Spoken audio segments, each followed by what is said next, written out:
feast. Absolutely a feast. A triple header, if you will, on Saturday, guys. Start your day at 1 p.m.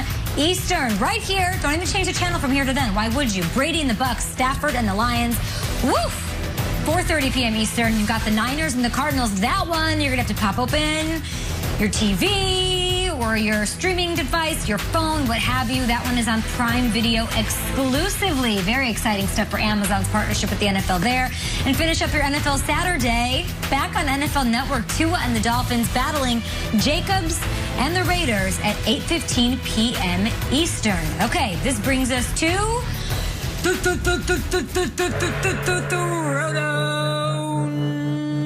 Let's go. Thursday. Got a couple rounds for you guys. Let's do this thing. Starting with the NFC West. Cardinals, they want to really keep a spot in their playoff picture. They need to win over those Niners who have officially been eliminated from playoff contention. A lot of injuries on that squad. The Kyler Murray to DeAndre Hopkins, Nate, connection needs to be on point this weekend. So my first throwdown is, which NFC West duo do you least want to face in the playoffs? Is it Murray and D-Hop, who you left out of your top 3 wide receivers in the league right now, or is it Russell and DK, who you also left off? Well, if you make it a top 5, they are both on that list. But I will go with Russell Wilson and DK Metcalf. And it's because Russell Wilson has the experience in the playoffs. The question is, in the playoffs. It's not about, what do I think about Kyler Murray's running ability? What do I think about DeAndre Hopkins catching the ball? No, it's playoffs. So I know that DK Metcalf knows what it feels like because he was there last year as a young pup. Now he's going to be there again with the big dog, Russell Wilson. And I just feel like they have so much left in the tank that they're going to give to us from an entertainment standpoint. And as far as him just playing bully ball, you haven't seen anything yet. I'm going with Russ and DK. And Nate, stick to your top 3. Listen, it's Christmas time. No room at the inn, like Mary and Joseph. Okay, that's fine. It's your list. Everything's booked. Stick to it. And on this thing, which would I rather face? I don't want anything to do with DK Metcalf.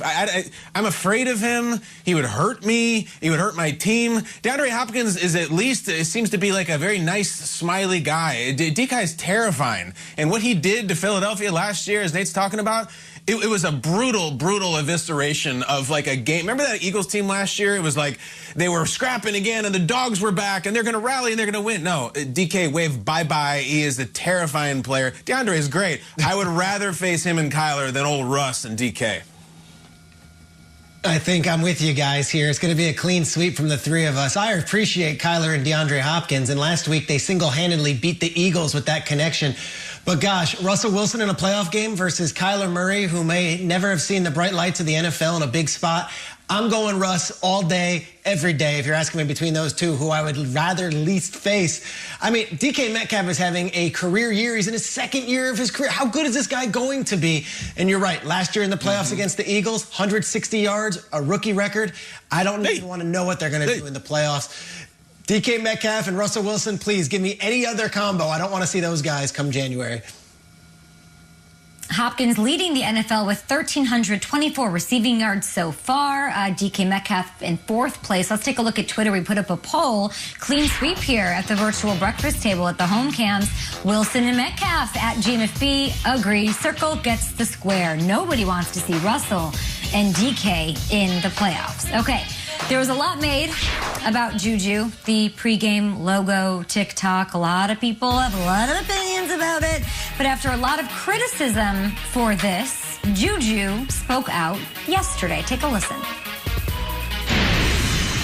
For me, honestly, I was dancing. When we were undefeated, I was dancing.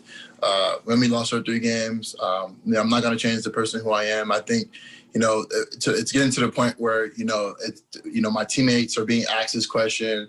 My coach is being asked this question. And I saw it more as, no intention of disrespect. It's just more intentions of, my fans, I'm big on social media, the positive, and, doing stuff like that, you get the positive and negative. So for the betterment of, myself and my teammates, I'm going to stop, dancing on the logos.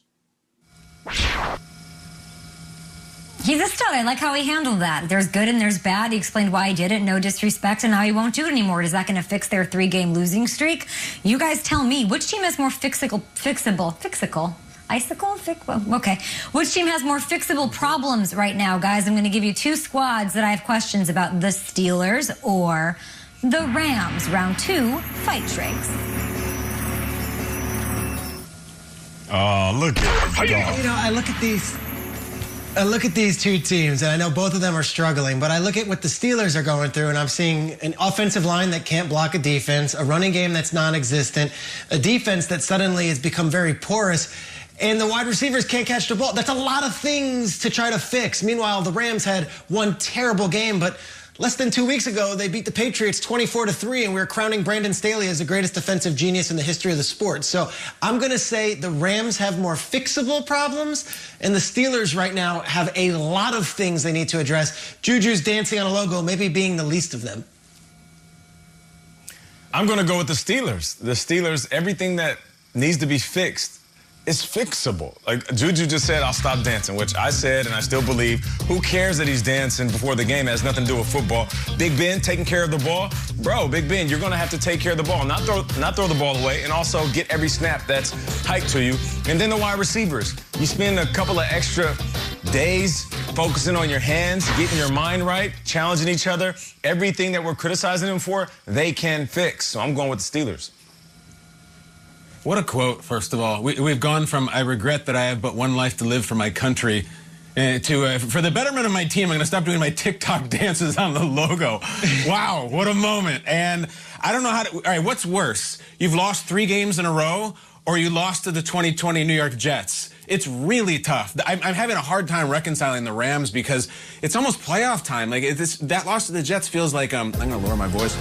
Like, you ever get in a big fight with your wife or husband, like, right before Christmas? It's like, we're beefing, but we have to celebrate Christmas. It's like the Rams are like, we lost to the Jets, but we have to get ready for the playoffs. This is an awkward dynamic here, autobiographical. And I still think I'm going to say they have more fixable problems. At least it wasn't 3 in a row. Like, I wish they were playing the Jaguars next week so we could see if the Rams could lose to the Jaguars. They're not, so we can't do it. The Steelers seems to be just dropping parts and dragging sparks. So I'm going to say, McVay, crack the whip and get these guys right, because you lost to the Jets, yet it's still more fixable than the Steelers.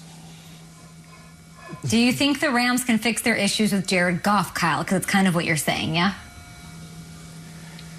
The issues with Jared Goff are that he's hummus. You can't just suddenly turn it into prime rib. They're going to be there. The hummus ain't going to change.